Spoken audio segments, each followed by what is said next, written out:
O melhor lugar para o regenerado é a humilhação. Essa é uma proposta diferente de alguns chavões que nós às vezes ouvimos hoje em alguns círculos evangélicos, como, por exemplo, você é o centro do coração de Deus, como Deus, e aí distorções de textos bíblicos, Deus colocou você como cabeça e não como cauda. Ou que Deus tem que restituir o que é meu. Que Ele vai nos colocar nos lugares altos, que o mundo te humilha, mas Deus vai nos colocar nos lugares altos. Algumas destas falas vêm de textos bíblicos tirados do seu contexto, chavões, frases de efeito, que não têm nenhum poder de mudar quem quer que seja, mas que as pessoas gostam de ouvir, gostam de dar um amém, aleluia, glória a Deus, mas que não mudam absolutamente nada. Não é que Deus, Ele queira nos rebaixar, quando da ideia de nos humilhar, mas é que nós nos prostremos e nos humilhemos diante do Deus Todo-Poderoso, 3 vezes Santo, Criador de todas as coisas. Só com esse breve pensamento, a nossa reação deveria ser: quem sou eu ou o que sou eu diante de Deus? E só esse pensamento deveria nos humilhar, deveria nos colocar de onde viemos, reconhecendo a realidade que nós somos pó. E que se não fossem a graça, o amor e a misericórdia de Deus, mesmo para os regenerados, nós seríamos consumidos. E é por isso que Deus precisa nos lembrar e nos trazer à memória e nos colocar no chão, é o nosso lugar. Hoje o Alexandre tratou um pouco disso, para nós lembrarmos do que éramos, de quem éramos e do que o Senhor fez. Isso nos humilha. Por que nós precisamos? Porque nós sempre queremos algum tipo de glória, ainda que eu não diga. Eu sempre quero algum tipo de reconhecimento, resquícios da natureza de pecado, de um coração de pedra que ainda há sobre os regenerados. Eu não vou nem dizer dos ímpios, porque os ímpios vivem dessa forma. Estou dizendo para mim e para você que cremos, nós precisamos ser quebrados. E Deus precisa fazer isso conosco. Domingo passado nós focamos num texto maravilhoso e humilhante. Nós vamos relembrar 1 Coríntios capítulo 4, verso 7. Esse é um dos textos que vai fazer muito bem para mim e para você, regenerados, nascidos de novo, convertidos, que nós lembremos, que o Senhor faça isso, sempre traga à memória essa verdade para mim e para você. 1 Coríntios capítulo 4, verso 7, que diz: quem é que te faz sobressair? E que tens tu que não tenhas recebido? E se o recebeste, por que te vanglorias como se o não tiveras recebido? Deus está dizendo: quem te faz sobressair se você se sobressai? E a resposta é Ele. O que você tem que você não tenha recebido da graça de Deus? E a resposta é nada. Nada. E se você recebeu, por que você se orgulha, se vangloria, se acha melhor, já que você recebeu? É isso que o texto diz. Como eu disse, o Alexandre trouxe hoje para nós lembrarmos quem nós éramos, baseado no texto de Efésios capítulo 2. E Paulo ali está falando de quando nós éramos ímpios. Mas veja, Paulo está falando aqui para regenerados, e a situação é a seguinte, ela não muda, não é verdade? Ímpios ou regenerados, qualquer coisa boa que haja em nós, que tenha sido concedido, é a graça. Não há nada em nós. Não muda muito. O resumo da ópera é: sem Cristo, nós não somos nada. Isso não é uma frase de efeito, para dar um peso, não. Isso é a mais pura realidade. Nós vimos hoje, e esse texto me impressiona, de Efésios, no capítulo 2, no verso 12, quando Paulo está falando dos gentios, e o Alexandre lembrou disso, que eram pagãos, eles adoravam deuses. Mas quando Paulo diz assim: vocês estavam sem Cristo, vocês estavam sem Deus. Não, mas isso não servia somente para os pagãos, mas para os judeus que tinham a religião, tinham a Bíblia, a palavra de Deus, mas também estavam sem Deus no mundo. Porque eles estavam sem Cristo. Sem Cristo nós não somos nada. E aqui, muito importante para nós que cremos, seja antes, seja depois da nossa regeneração. Sem Cristo nós não somos nada, antes ou depois do novo nascimento. Porque às vezes a ideia de que não, agora eu nasci de novo, eu recebi a salvação pela graça, então Deus agora pode deixar que eu vou contribuir. Contribuir com o quê? O que você e eu temos que não tenhamos recebido? Se tudo que eu tenho de bom foi recebido, eu contribuo com o quê? Mas você está dizendo que nós não somos responsáveis? É óbvio que não, eu e vocês somos responsáveis. Mas quando nós nos baseamos na nossa responsabilidade, na nossa capacitação, o que vai acontecer? Nós não vamos fazer nada que agrade a Deus. Nem a obediência na carne agrada a Deus. Exteriormente ela pode ser louvada pelos homens, mas para Deus a carne para nada aproveita. Jesus disse isso. Domingo passado eu tentei tratar e mostrar, isso tem mexido comigo, desde a regeneração, tanto a santificação, ainda que sejamos responsáveis, quanto a glorificação, são graças recebidas. No fim, não há nada de bom que nós que cremos em Cristo façamos que não tenhamos recebido. Deixa-me lembrar de dois irmãos homens de Deus, o Matthew Henry, companheiros nossos aqui, e o John Gill. Olha que o Matthew Henry diz: não temos nenhuma razão para nos orgulharmos das nossas realizações, alegrias ou desempenhos. Tudo o que temos, somos ou fazemos de bom é devido à livre e rica graça de Deus. Às vezes, o jeito que você fala, parece que eu não tenho responsabilidade. Não tem nada a ver com responsabilidade. Tem a ver com para quem é a glória.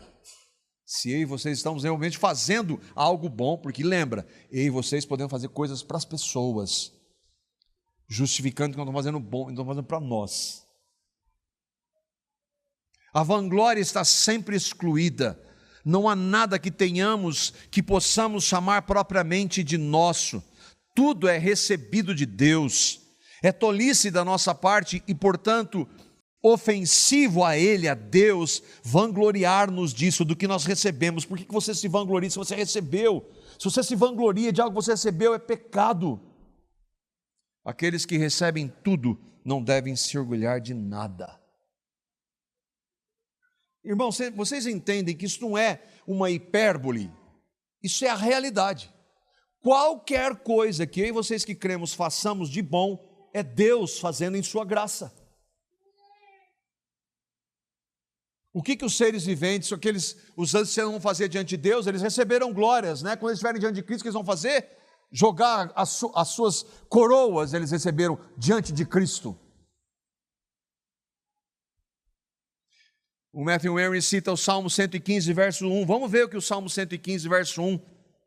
E aqui, lendo na versão NVI, olha que maravilha.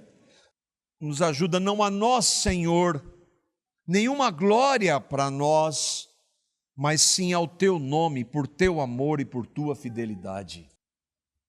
É tudo para a glória de Deus. A gente cita o texto, mas a gente não faz. Grande parte daquilo que nós fazemos para a glória de Deus é para a nossa glória. O irmão John Gill, falando sobre o texto, ele diz: todas as bênçãos sobrenaturais e espirituais são recebidas de Deus, tais como a justiça justificadora, a graça santificadora, a remissão dos pecados, veja, a graça santificadora, a remissão dos pecados, o novo nome de adoção, a força para realizar boas obras, suportar, sofrer reprovação e perseguição por Cristo, bem como o poder para perseverar até o fim, como a dádiva da glória eterna. Tudo é pela graça, é dádiva de Deus. E aqui nós temos um excelente medidor. Preste atenção. Você quer saber se você está realmente crescendo em santidade? Eis um dos indicativos. Quanto mais santo você é, mais você reconhece que é um miserável sem a graça. Mas você compreende que é só pela graça de Deus. O que? Tudo.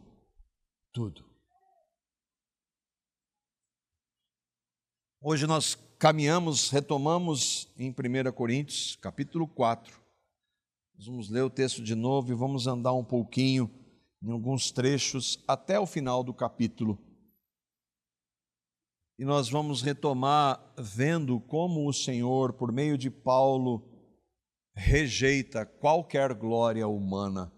E é por isso que às vezes eu e vocês que queremos algum tipo de glória, algum tipo de reconhecimento,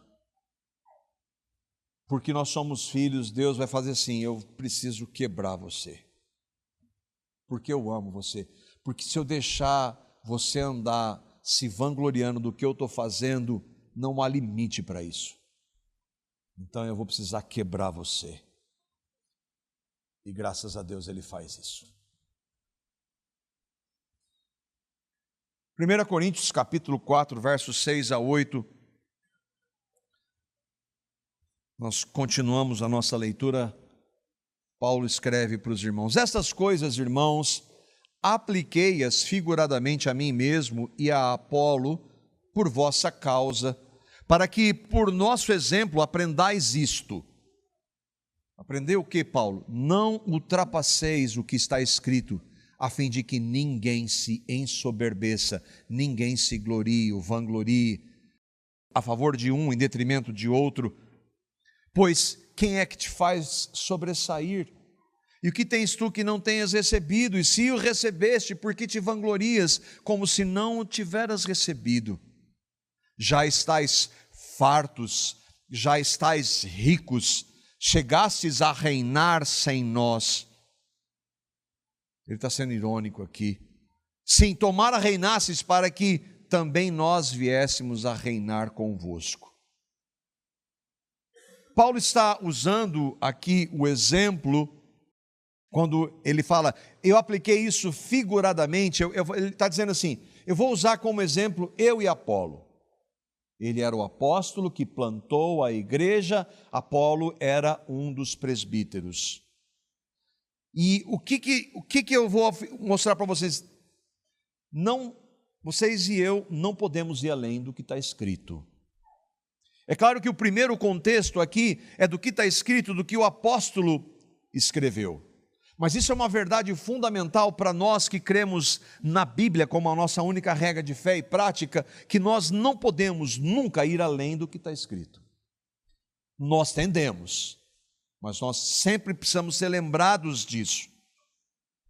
Não ir além do que está escrito. E ele está dizendo, não vai além do que eu escrevi para vocês, para que vocês não se ensoberbeçam, para que vocês não se comecem a achar, e o que estava acontecendo, se achar, e o que estava acontecendo lá na igreja de Corinto, era exatamente isso. Nós vamos chegar nos capítulos, se Deus quiser, 12, 13 e 14, para você ver o que estava acontecendo com aquela igreja. Ela era extremamente espiritual aos seus próprios olhos, mas é a igreja na Bíblia que mais mostra os erros que havia ali. O que aconteceu? Eles começaram a se arrogar, a se vangloriar, e aí então, o que acontece? Vai sofrer as consequências. Paulo está dizendo, para que ninguém se soberbeça, por quê? Porque ninguém é qualquer coisa sem Cristo. É o que nós vimos agora, o verso 7. Quando ele diz, vocês já estão ricos, já estão fartos, é óbvio que ele está dizendo o que aqui, irmão? Ele está sendo irônico. Vocês estão ricos, fartos, vocês se acham, é a melhor das igrejas que eu plantei. Vocês estão achando que são alguma coisa. A igreja de Corinto se achava a última bolacha do pacote, uma expressão mais profunda essa, filosófica. E aqui nós já temos uma aplicação. Esse é um gigantesco, um enorme perigo para qualquer igreja local. A começar por qual? A começar por nós. Nós não temos a noção do perigo disso, de nós começarmos a nos achar. Nós pregamos, nós somos uma igreja bíblica, nós somos uma igreja bíblica e cristocêntrica, nós pregamos a palavra e as pessoas estão vindo, e nós começarmos a achar qualquer coisa que somos nós, sabe o que Deus vai fazer? Ele vai falar, então deixa eu mostrar quem é que faz. E ele vai nos quebrar. Há um grande perigo para qualquer igreja, é esquecer que é sempre, sempre, sempre a graça de Deus.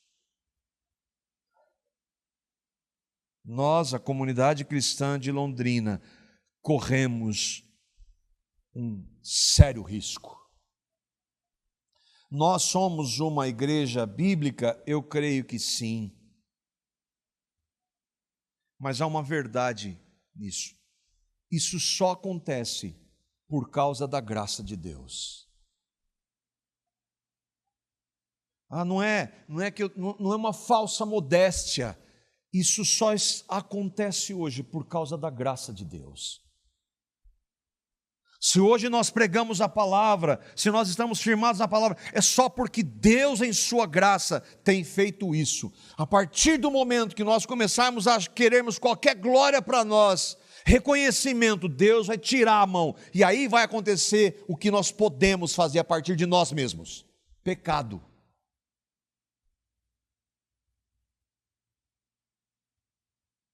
É essa humilhação que nós precisamos.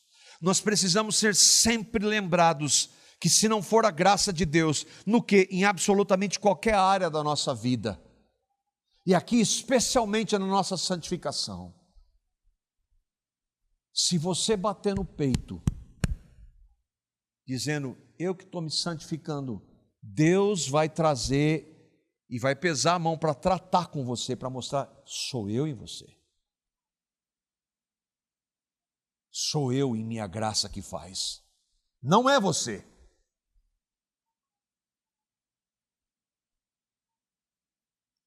E ao falarmos de perigo, não é só para a igreja de Corinto que nós devemos olhar. Não há como não lembrar de uma igreja lá no Apocalipse, lembra? A igreja de Laodiceia. Era uma igreja que se achava.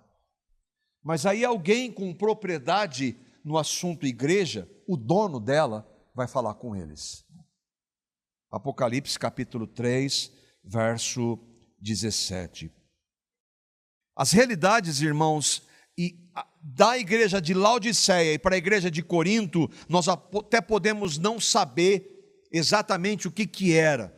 Na igreja de Corinto nós temos aqui vários pontos, estamos estudando e vamos ver vários deles.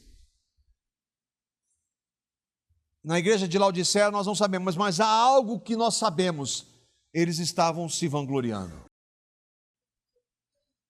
E olha o que Jesus diz para aquela igreja.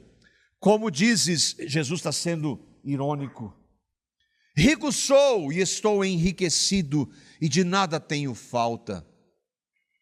E você não sabe que és um desgraçado, miserável e pobre e cego e nu.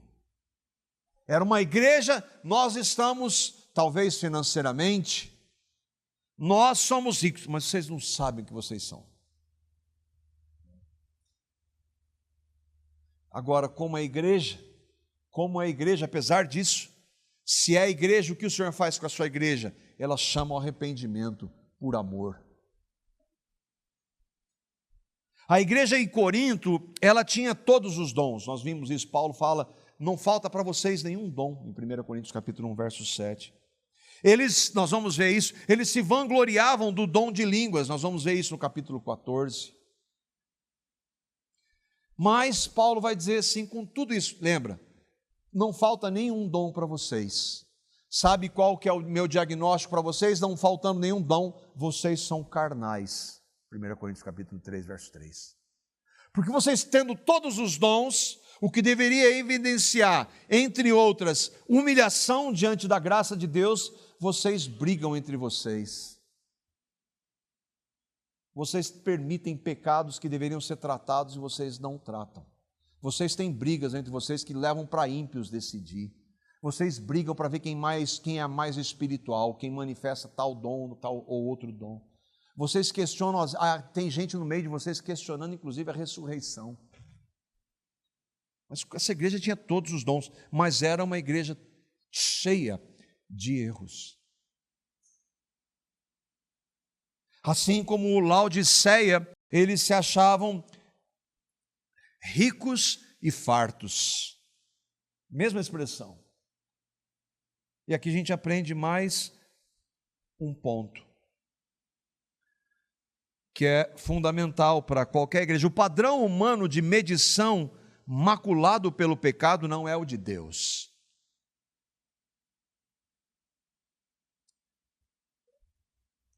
Se nós olharmos, é uma igreja grande, numa grande cidade, plantada pelo apóstolo Paulo, com Apolo, um homem de grande eloquência. Quer mais bênção que isso? Pois é, mas ela estava cheia de coisas para serem tratadas, porque ela se vangloriava disso. Nós ficamos, e aqui trazendo para nós, uma das coisas que mais me alegra, essa é uma das razões que mais me alegra, quando a gente pergunta para alguém: por que você está na comunidade? Porque prega a palavra. Esse é um motivo de grande alegria. Porque é uma igreja bíblica. Mas se isso é verdade, nós nunca podemos esquecer, eu espero que fique bem enfático, não há nada que nós não tenhamos recebido, que não tenha sido dado pela graça de Deus. Outra expressão da graça soberana, e aqui é algo bem prático. Se uma igreja sendo bíblica e cristocêntrica cresce em número, também é só pela graça de Deus. Por que peguemos duas igrejas que pregam a palavra, pregam o evangelho, são bíblicas, por que uma cresce e a outra não cresce? Porque Deus não quer que uma cresça. Porque Deus faz assim.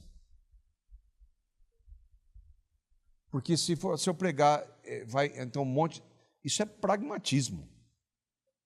Eu vou pregar o evangelho e Deus que vai fazer com a pregação do evangelho o que Ele quer.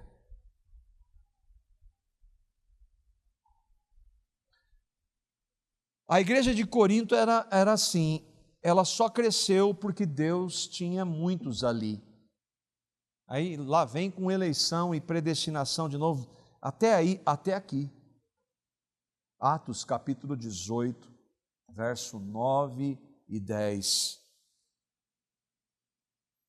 Paulo está em Corinto, pregando.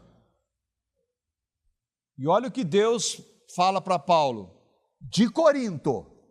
Paulo pregou em outras cidades, sim ou não? Sim. Mas olha o que ele fala de Corinto. Atos, capítulo 18, versos 9 e 10, ele disse assim: teve Paulo durante a noite uma visão em que o Senhor lhe disse: não temas, pelo contrário, fale e não te cales, porque estava tendo perseguição, rejeição.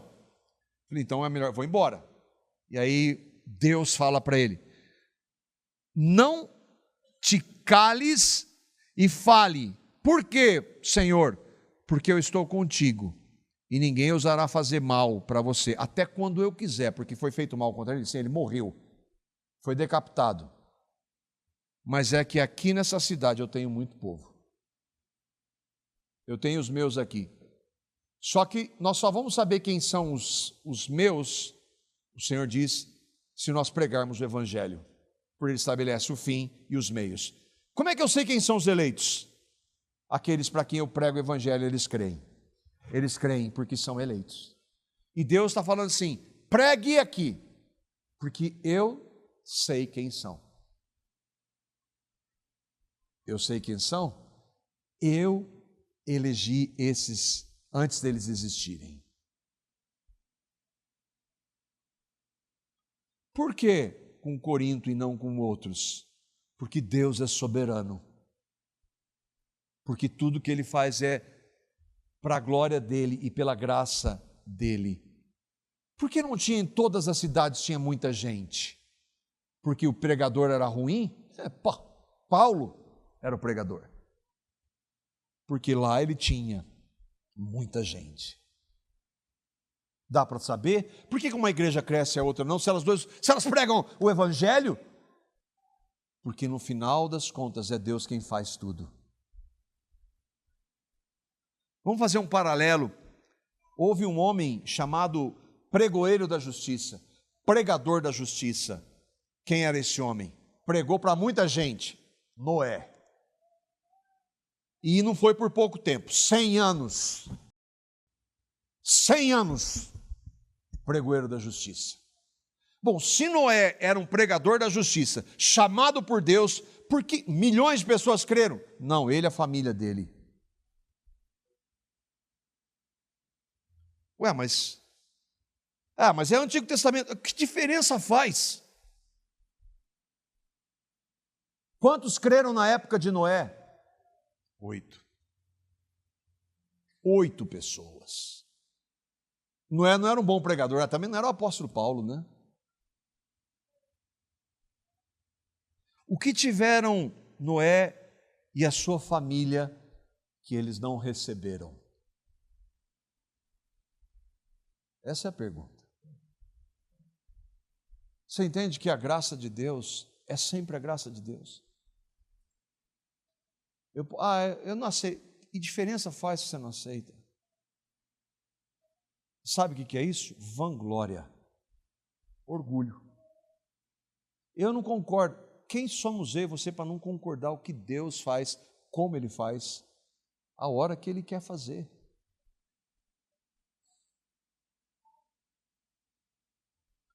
De volta lá para 1 Coríntios, os versos 9 a 13. O apóstolo continua escrevendo: porque a mim me parece que Deus, eu dei um destaque aí, Deus nos pôs a nós, lembra, estamos falando de humilhação. Deus nos pôs a nós, os apóstolos, em último lugar. Como se fôssemos condenados à morte, porque nos tornamos espetáculo ao mundo, tanto a anjos como a homens. Nós somos loucos por causa de Cristo, vós sábios em Cristo. Nós fracos e vós fortes. Lembra? Ele está sendo irônico. Vocês são, nós somos nada. Vós nobres, nós desprezíveis.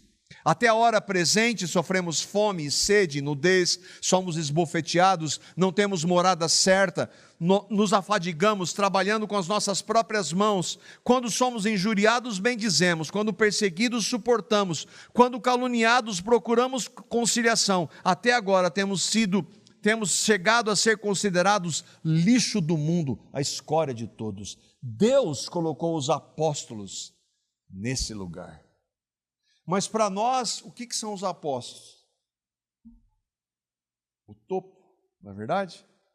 Imagina, eles foram escolhidos pessoalmente, eles deviam ocupar um grande espaço na galeria. Deus nos colocou como apóstolos, como a escória do mundo.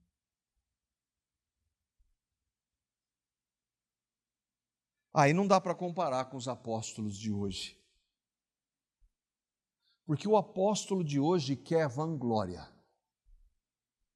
Quais? Todos. Querem mandar, querem ser reconhecidos. O que os apóstolos de hoje têm a ver com os da Bíblia? Nada.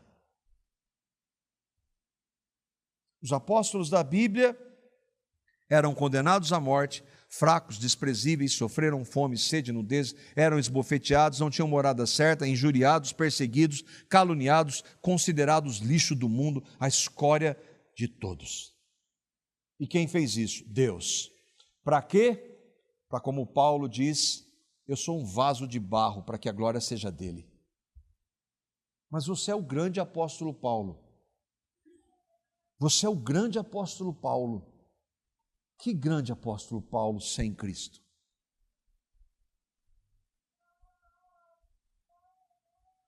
Paulo descreve a realidade dele comparando com os crentes coríntios. Ele disse: nós somos nada, mas vocês se acham sábios. Nós somos fracos, mas vocês se acham fortes. Nós somos nada. E quem está certo à luz da palavra? É claro que Paulo está sendo irônico aqui para trabalhar e para trazer a realidade da igreja de Corinto, é o que ele vai fazer em toda a sua carta, e pela graça de Deus, se um dia a gente chegar lá em 2 Coríntios, nós vamos ver que essa carta que ele escreve, que foi dura, que ele mesmo diz, produziu o que? Arrependimento na igreja. Aquela igreja foi transformada.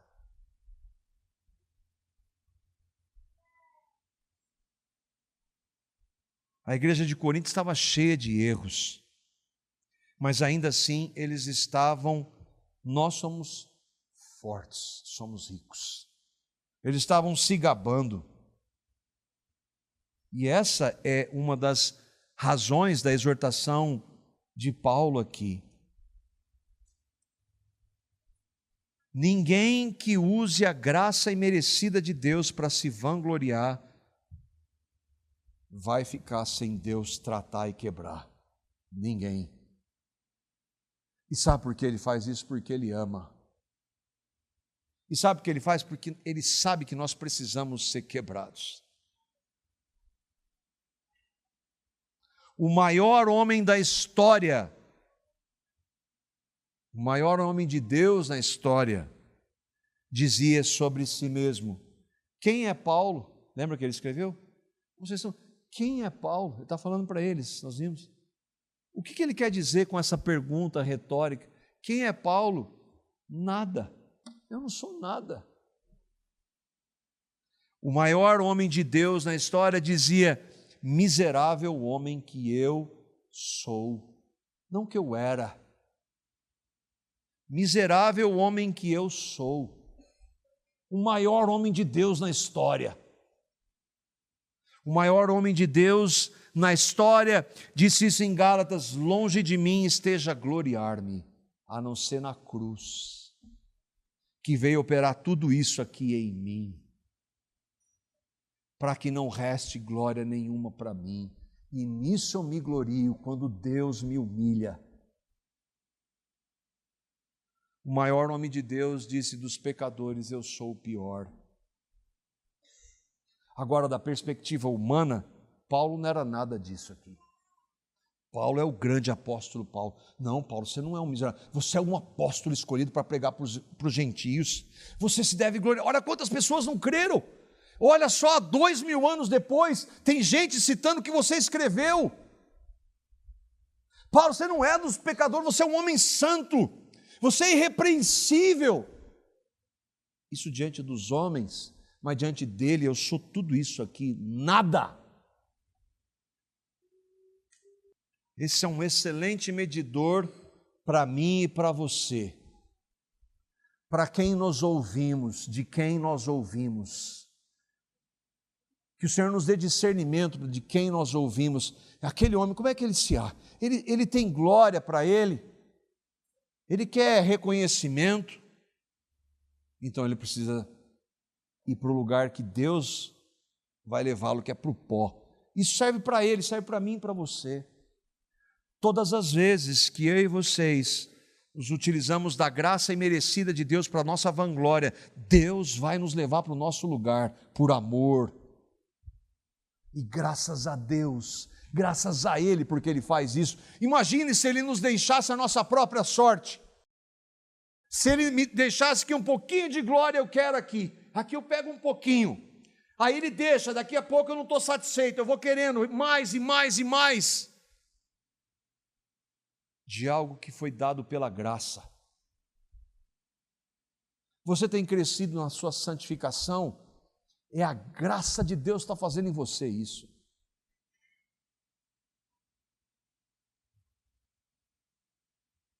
Versículos 14 a 17. Paulo, ele bate, mas ele abraça.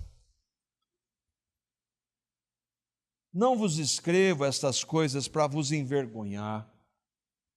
Pelo contrário, para vos admoestar como a filhos meus amados. Porque ainda que tivesseis milhares de preceptores, de mestres, que vocês se vangloriassem, que entre vocês houvesse isso, mestres, em Cristo não terias contudo muitos pais, porque eu sou o Pai de vocês na fé. Fui eu que preguei. Para que vocês lembrem, não é para minha glória, porque ele está falando tudo isso contra. Pois eu, pelo Evangelho, vos gerei em Cristo. Admoesto-vos, portanto, a que sejais meus imitadores. Por esta causa vos mandei Timóteo, que é meu filho amado e fiel no Senhor, o qual vos lembrará os meus caminhos em Cristo Jesus, como por toda parte ensino em cada igreja. Tudo que ele está falando aqui, ele ensinava na igreja, nas igrejas onde ele foi. Sede meus imitadores no que, Paulo? Na minha humilhação diante do Senhor. O que é essa palavra preceptores? Eles são os mestres, instrutores. Paulo está dizendo, mesmo que os coríntios tivessem muitos mestres, ele está dizendo, fui eu que preguei o evangelho para vocês. Agora, é claro, ele não está se vangloriando disso, ele está falando contra isso, tudo isso aqui. Ele está trazendo à memória, eu o nada, eu o lixo, eu a escória, que preguei o evangelho para vocês. Ele, e aqui é maravilhoso, E aqui isso é fantástico para nós, e especialmente para nós reformados. Essa igreja aqui hoje, essa igreja, a gente diz, isso aí não é igreja. Não, isso aqui é a igreja. Ele está falando, meus filhos amados, com todos os erros, com a vanglória, ele está chamando aqueles homens e mulheres de crentes em Cristo, filhos de Deus. Mesmo errando nos dons espirituais, mesmo se vangloriando de uma glória que não era, eles eram filhos.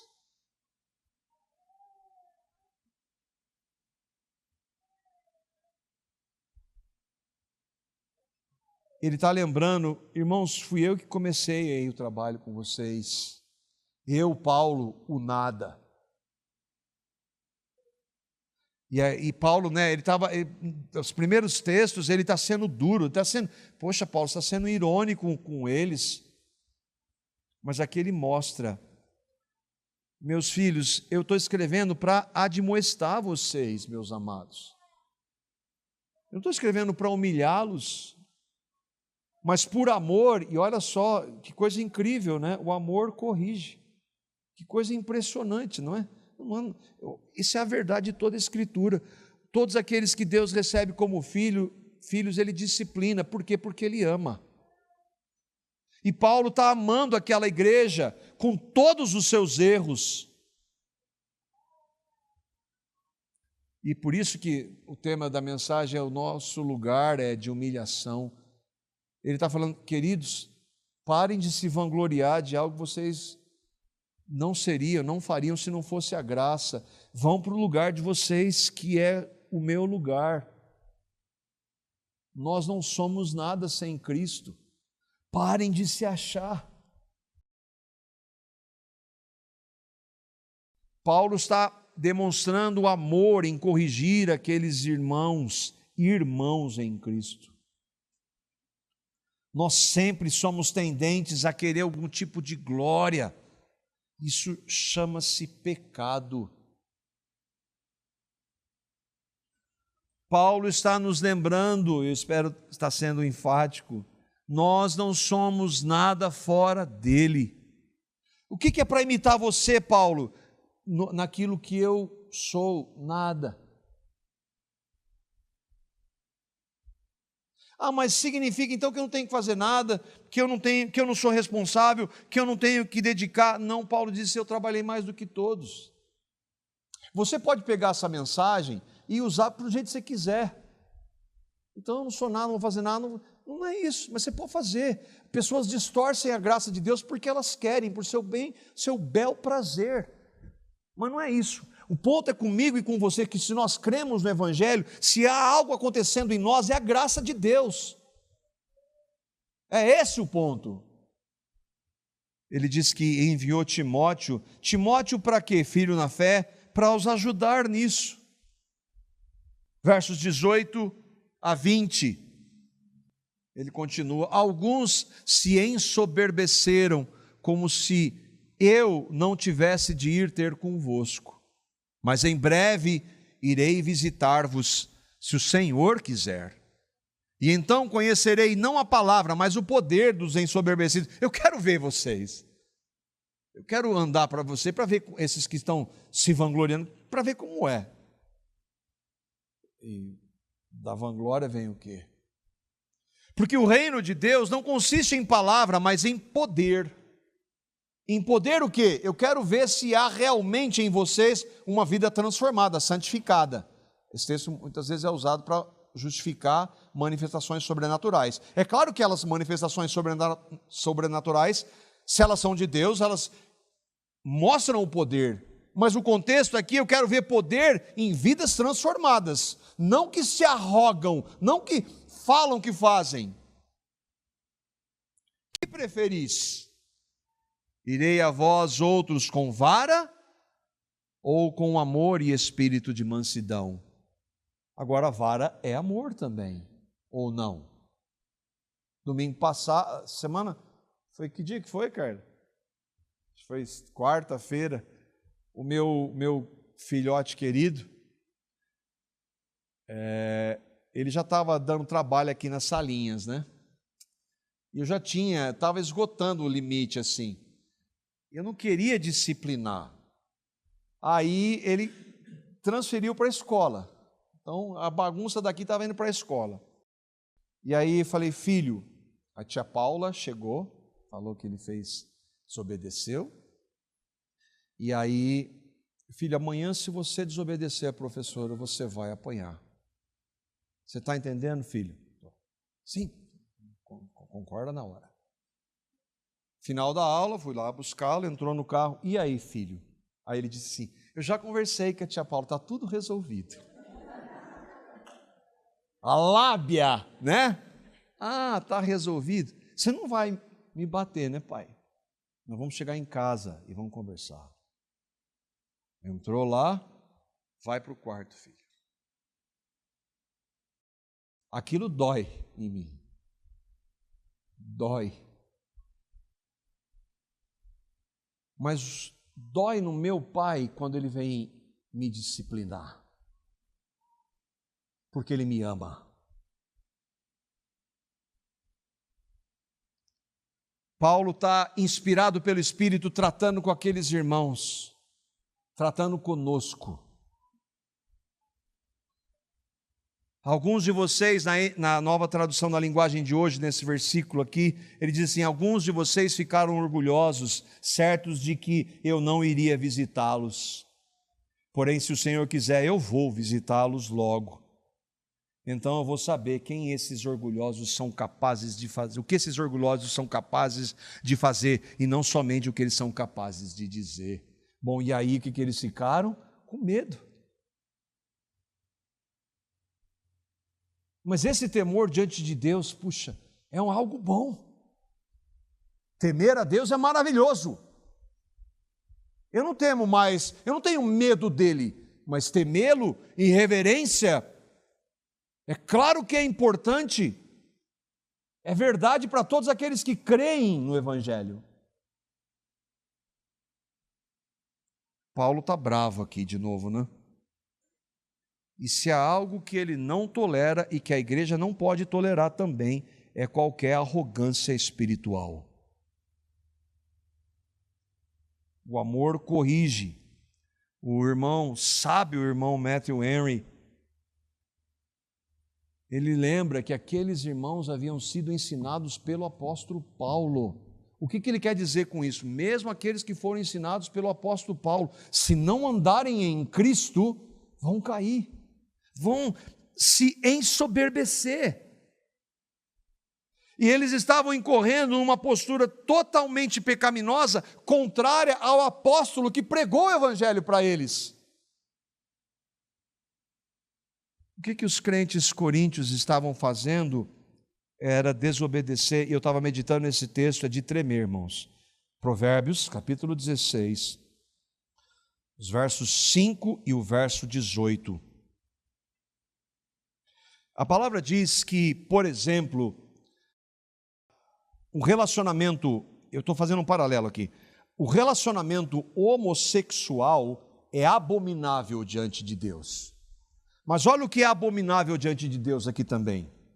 Provérbios 16, versos 5 e 18, este que a gente não considera.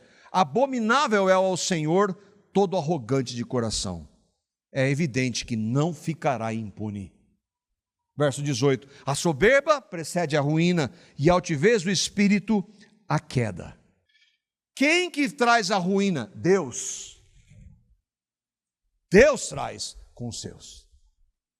Você está se achando? Então deixa eu, porque te amo, vou colocar você no seu lugar.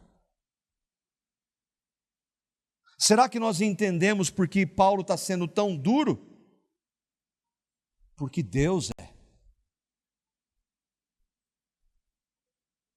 Qualquer arrogância humana é abominável para Deus, mas aí isso se aplica para nós, e nós temos que clamar misericórdia, todo cuidado. A pior de todas as arrogâncias e soberbas é a espiritual. Não, eu sou reformado, eu defendo as doutrinas da graça, eu conheço mais do que você, eu sei, mas você não sabe. Você não entende. Você não sabe interpretar o texto. Eu faço. E essa aplicação, isso aqui é para nós, irmão, isso aqui falou comigo. Isso aqui é uma aplicação para nós.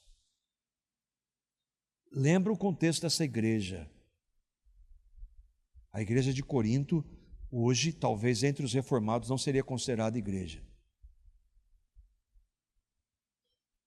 Mas Paulo está chamando, o reverendo Augusto Nicodemos trata exatamente disso, na sua pregação em Corinto. Se nós talvez não considerássemos aquilo, mas é uma igreja. E aqui todo cuidado em dizer quem é regenerado e quem não é, mas muito cuidado. A igreja de Corinto, nós vimos algumas e vamos ver, como eu já disse, tinha muita coisa para ser tratada, mas ainda Paulo chama várias vezes de irmãos. Irmãos. Lembra que Paulo falou, versículo 5, nós vimos isso na semana passada, do texto mesmo, 1 Coríntios capítulo 4, verso 5. Olha o que ele diz, que ele escreveu: portanto não julguem nada antes da hora devida, esperem até que o Senhor venha, Ele o Senhor, Ele que vê coração, Ele que vê motivação, Ele trará à luz o que está oculto nas trevas e manifestará as intenções dos corações. É Ele. Eu não consigo ver coração.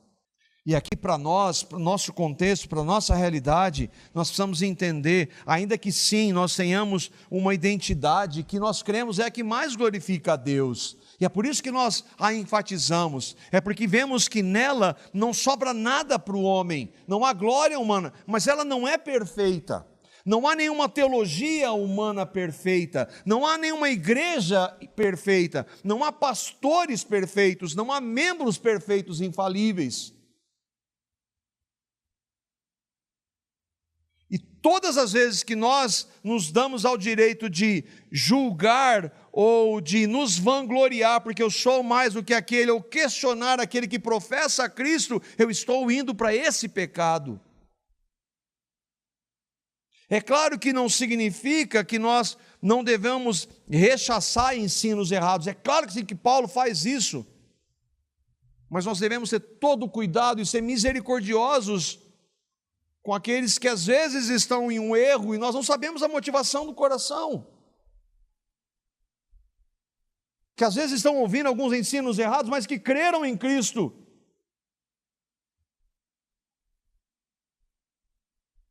Isso também precisa nos levar para o pó. Aí eu não sei.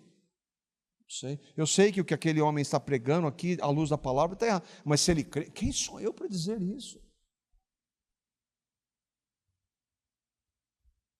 É claro que há aqueles que negam fundamentos.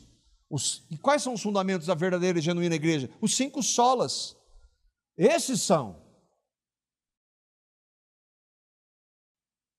Aqueles que professam, ainda que algumas de suas práticas não obedeçam, eu não posso dizer que ele não é, não sei. Nós temos que tomar todo cuidado com isso.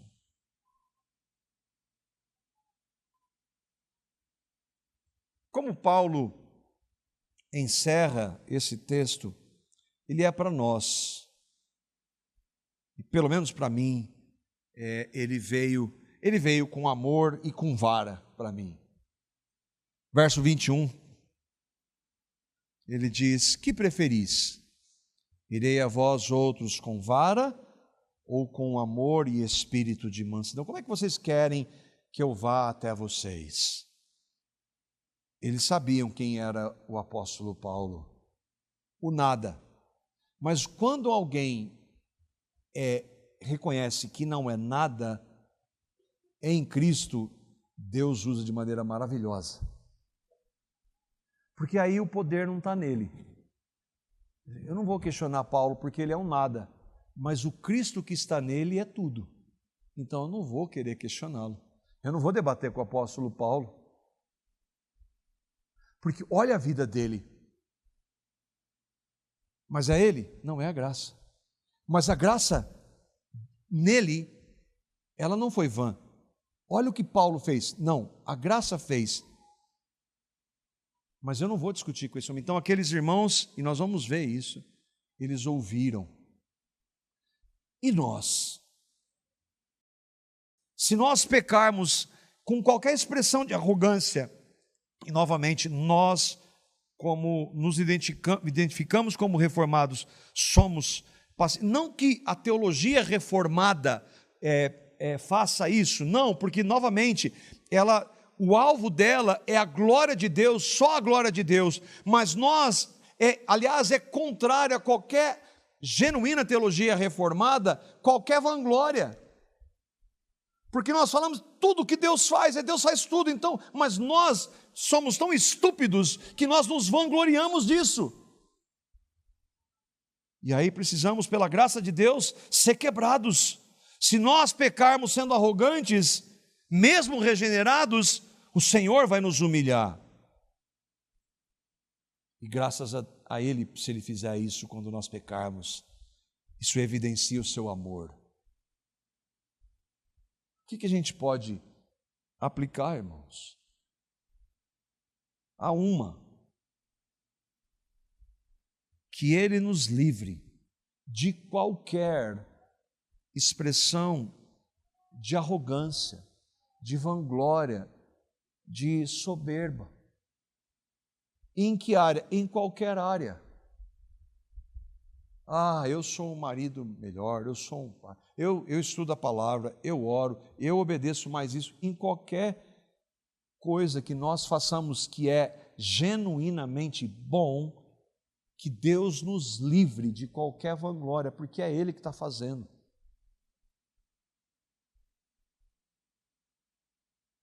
Que o Senhor, em sua maravilhosa graça, amor e misericórdia pelos seus, nos coloque no nosso lugar.